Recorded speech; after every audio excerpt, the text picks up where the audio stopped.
Hi, my name's Jan Andrews. I live down the end of the road on a lake in Canada. Right now I'm sitting in my office, which, as you can probably see, is a pretty messy place. My story for the big read is called A Boy Put Up His Hand. I write books for young people, so those are the readers I meet most often. Some years ago, I wrote a book called The Auction. It's a picture book about the sale of a family farm.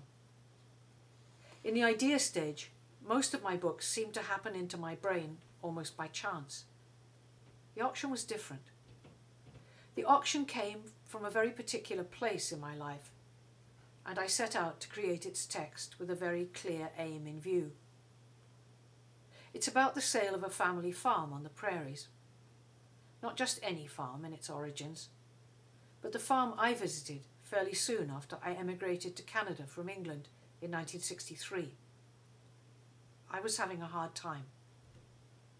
I didn't know how to let the prairie landscape touch me.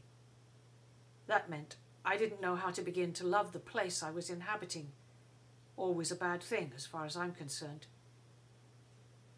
I went with a friend to the farm her parents had pioneered. I stayed the weekend. I walked out with her mother Kate to get in the cattle. I listened to her father talking about his hopes for that year's crops. I saw how much they cared about it all. I knew all of a sudden that this wide, flat, open space had its own kind of beauty, its people their own kind of strength. I was given a gift that changed everything. I wanted to give something back. I wasn't a writer in those days, but when I became one, I knew what that gift had to be. The knowledge grew more compelling when I received a letter saying the farmhouse had gone up in flames. Kate had been burned so badly she was unrecognizable and lived only a couple more weeks. In the Auction, a young boy comes to stay with his grandfather on the last night before the farm will pass into other hands. The animals are all gone. The family's possessions are spread out on the front lawn, ready for sale. The boy is hurt and angry. He wants to be a farmer.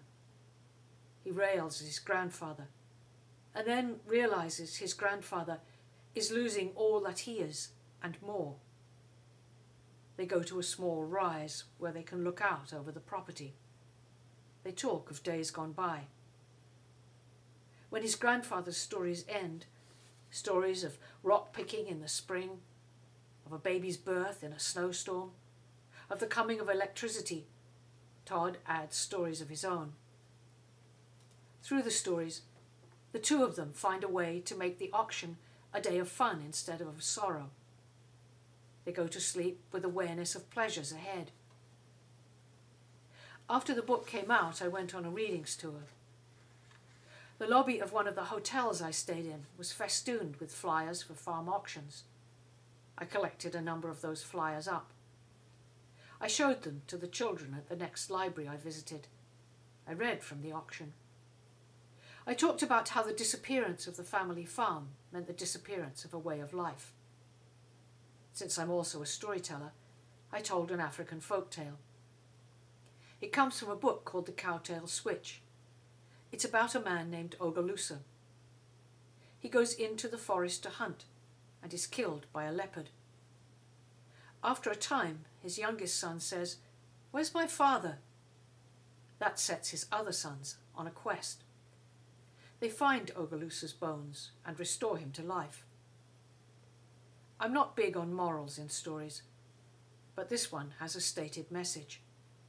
That message is, no one is ever really dead, as long as they're remembered. I told the children about that. A boy put up his hand. "I know why you wrote this book," he informed me.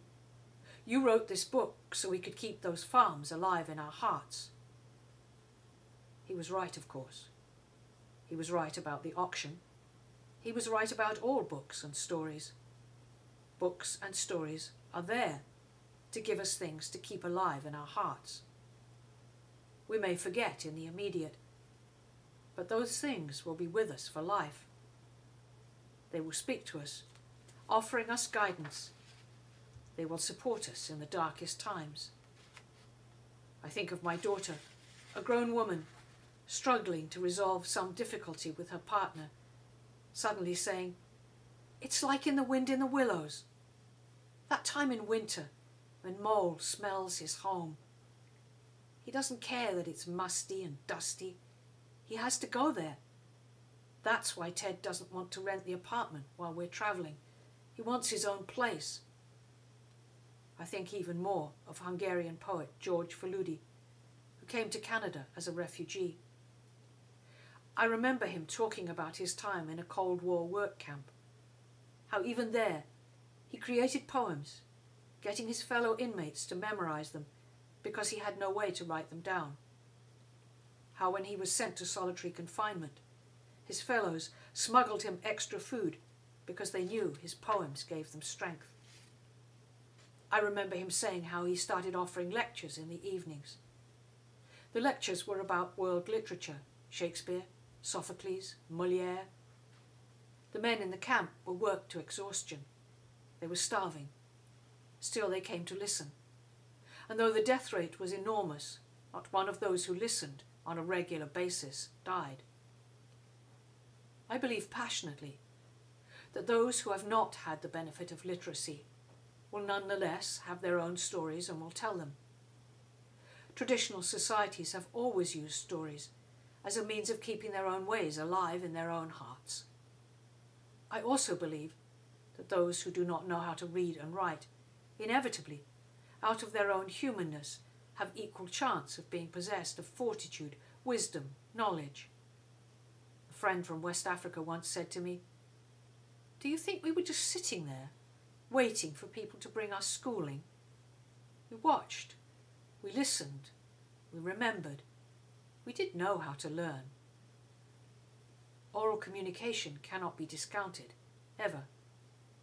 People need access to all the resources of their own times, however. Without literacy, they are cut off from the most powerful and pervasive communications tool humankind has ever devised. I watched that in my neighbour who left school in grade 4 to help his father in the fields. I see how much harder he has had to work to make a successful life for himself. I know that everywhere he looks, at road signs, street signs, billboards, he is faced with closed doors. He cannot get information from newspapers. He cannot read the instructions for new products. He cannot, for certain, surf the net. He watches television. He listens to radio. He has the storied life experiences of his immediate circle, but beyond that he cannot go. Achieving literacy means achieving greater potential. It means having at least a chance to step out further into the largeness of the world. Those of us who are literate know just what we have been given. We sense that part of this is an increased ability to take control of our own fates. We have the means to offer that ability to everyone, and we need to act on that. Something else to hold in our hearts.